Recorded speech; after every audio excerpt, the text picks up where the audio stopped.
Ted Danson is back once again for the lighthearted Netflix mystery series A Man on the Inside. He's on a new case, which means new schemes and trademarks to try out. But should it be on your binge list?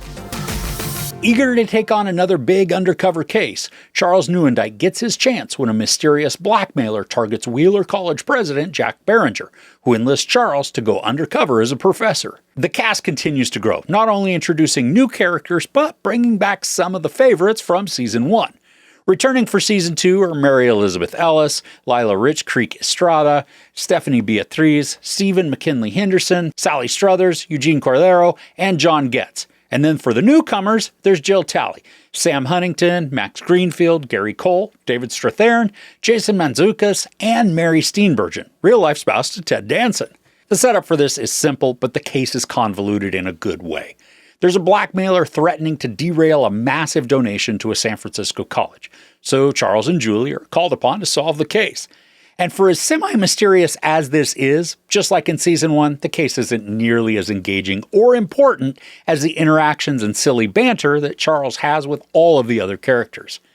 Now, I love how family continues to be a huge narrative focus in the show, using many different aspects to bring more relatability and comedy to the story. And while we did get some interaction with Charles's family last season, this time they're much more involved and then continue to be hilarious in an all too relatable manner, especially with the grandkids. Now, the writing for this, it isn't highbrow or looking to win dramatic awards, but what it does do is allow characters to be silly and charismatic, while also adding emotional nuances to the overall plot. Probably the best addition to the cast is Mary Steenburgen, playing a romantic interest in Charles's life. And you can see the natural connection they already have, making their banter all the more believable. But they each retain their characters' quirks to make them strange and awkward in all the best ways. There are once again 8 episodes, and they're each about 30 minutes, so it's not a hefty binge, and it's not going to kill an entire day. But the story is engaging enough, especially thanks to the comedic aspects and the emotional family arcs, that it's worth it. And while I love this show because of its easygoing nature, I do have a major complaint for this season. They do a Thanksgiving episode at Charles's home, and the story has a golden opportunity to do one of the funniest callbacks ever. But disappointingly, there's no food fight. If you have zero idea what I'm talking about, you need to go have a drink at the place where everybody knows your name. Now, I kind of liken this show to Ted Lasso or Shrinking. It's endearing, easy, funny without being absurd, and just self-aware enough to know it's hokey, but not stupid. Now, it's not nearly as great as Ted Lasso or Shrinking, but both of those shows are uplifting to watch. This one does the exact same thing. Now, for the mystery angle, this isn't a deep or stressful puzzle to figure out. There are even some episodes where I think the story forgot that it was even centered around a mystery. The cast and the plot, they're just having too much fun in other areas to be bothered by the job that started the whole thing in the first place. That's okay, though. We don't need every episode to be highly focused on the blackmailing. The balance between mystery and personal interactions works to keep the show flowing and then also avoids being overly serious or bogged down by deep intrigue. I love the cast for the show.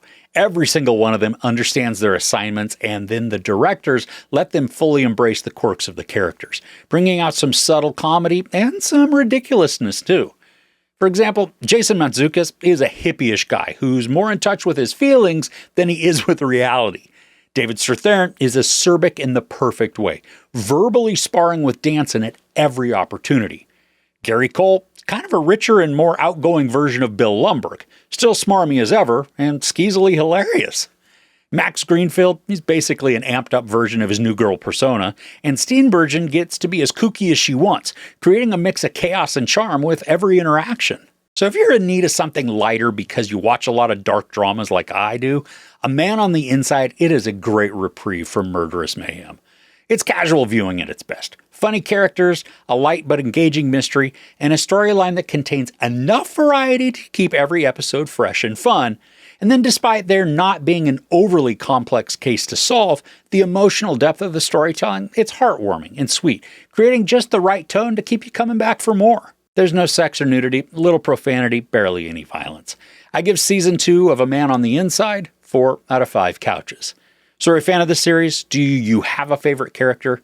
For me, this season, my favorite was David Strathairn. He's just this wild-haired literature professor who is just the right mix of sarcasm and wit. I would love to know, though, who you like in the comments below. If you enjoyed this review, please give it a like. Also, don't forget to share and subscribe. I'm Chris. This is Movies and Munchies. Thanks for couching with me.